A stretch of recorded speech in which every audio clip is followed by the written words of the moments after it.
In 1933, a group of the wealthiest men in America decided democracy wasn't working for them anymore. They had a plan. They had the money. They had the weapons. They had the corporate backing of some of the most powerful business empires in the country. There was just one thing they didn't have: an army. To march on Washington, to actually remove a sitting president by force, you need men who know how to fight, men who are organized, men who are angry enough to follow someone into something like that. They needed veterans, hundreds of thousands of them, and they thought they had found exactly the right man to lead them. They were wrong. It's 1933. The Great Depression has been grinding America down for 4 years. 1 in 4 Americans is out of work. Families are living in makeshift camps on the edges of cities. Bread lines stretch around city blocks. Men who used to own businesses are selling apples on street corners just to eat. And in Europe, something new is rising. Mussolini has already remade Italy. Hitler just took power in Germany. Across the continent, strongmen are telling desperate people that democracy is weak, that what a nation in crisis really needs is a firm hand and a single voice. Some people in America are watching very carefully, not with fear, with interest. Franklin Roosevelt had just taken office, promising to reshape the American economy from the ground up. A New Deal, government intervention, regulation, redistribution. To ordinary Americans, it sounded like salvation. To the men at the very top, the ones whose fortunes had survived the crash, whose empires were still intact, it sounded like a threat, and some of them decided to do something about it. The names connected to this plot were not fringe radicals. They were not street agitators or angry outsiders. Congressional investigators would later trace ties to some of the most powerful financial dynasties in the country, including associates of the DuPont family and interest connected to the J.P. Morgan empire, men with boardrooms, men with lawyers, men who had never needed to raise their voice to get what they wanted. Until now, they had a vision, a new government, a fascist-style directorate that would sideline Roosevelt and put someone more agreeable in charge. They had the funding to make it happen. They just needed soldiers. And there was one man in America they believed could deliver them. His name was Smedley Butler. To understand why they chose Butler, you have to understand who he was. Smedley Butler was the most decorated Marine in American history. 2 Medals of Honor, a career spanning 33 years, a man who had fought in the Philippines, in China, in Central America, in France during the First World War. He wasn't just famous, he was beloved, especially by veterans. After the war, hundreds of thousands of soldiers had come home to find that the country they'd fought for wasn't particularly interested in taking care of them. No jobs, no support. Promises made and broken by the same government they'd nearly died for. Butler had become their champion. He spoke at their rallies. He used his name and his reputation to fight for their benefits. They trusted him in a way they trusted almost nobody else. To the plotters, that made him perfect. If Smedley Butler showed up in Washington at the head of a veteran army, the public wouldn't see a coup. They'd see a hero.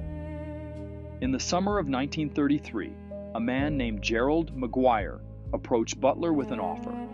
McGuire was a bond salesman, well-connected, representing interests he was careful not to name directly. The pitch was simple. They wanted Butler to lead a march on Washington. 500,000 veterans, organized, armed, enough force to make Roosevelt step aside, or at minimum, to accept a new figure alongside him who would handle the things Roosevelt wasn't handling correctly. They framed it as patriotism. They framed it as saving America. Butler listened. He asked questions. He let McGuire talk. And then he went straight to the government. Butler took everything he knew to the FBI and to the House Un-American Activities Committee. He sat down in front of Congress and he told them everything. The names, the meetings, the plan. He didn't hedge. He didn't soften it. He told them that powerful men, wealthy, connected, respected men, had approached him and asked him to help overthrow the United States government. The committee investigated, and here is what they concluded. In their final report, the committee stated that the plot was real, that the conversations had taken place, that the conspiracy, as Butler described it, was credible. They said it in writing, and then almost nothing happened. No one was arrested, no one was charged, no one was prosecuted.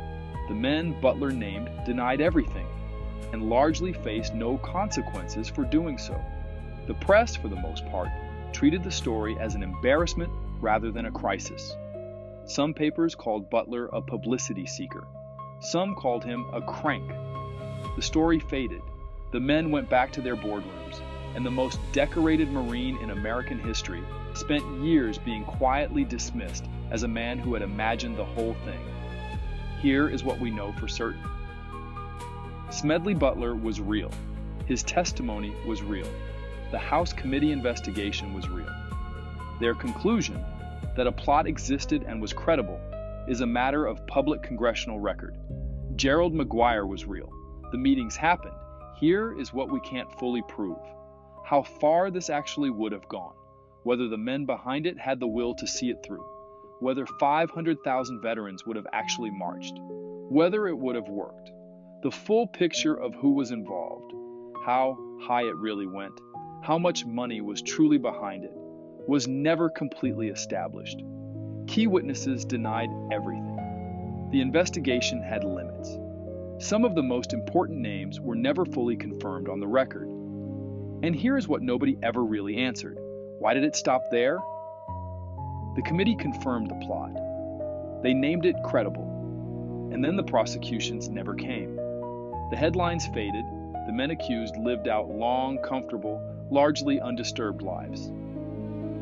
Smedley Butler died in 1940. He never stopped insisting it was real. He never got an apology. He never got much of anything, except the knowledge that he had been the one person those men approached who refused to go along with it. One soldier, given the chance to become the most powerful man in America. He said no, and then he told the truth about it. And the country he risked everything to protect responded by mostly forgetting he ever said a word. If the most decorated Marine in American history walked into Congress, named the most powerful men in the country, and told them a coup had been planned against the President of the United States, and nothing happened, what does that tell you about who this country was actually built to protect? And that's the part that should keep you up at night.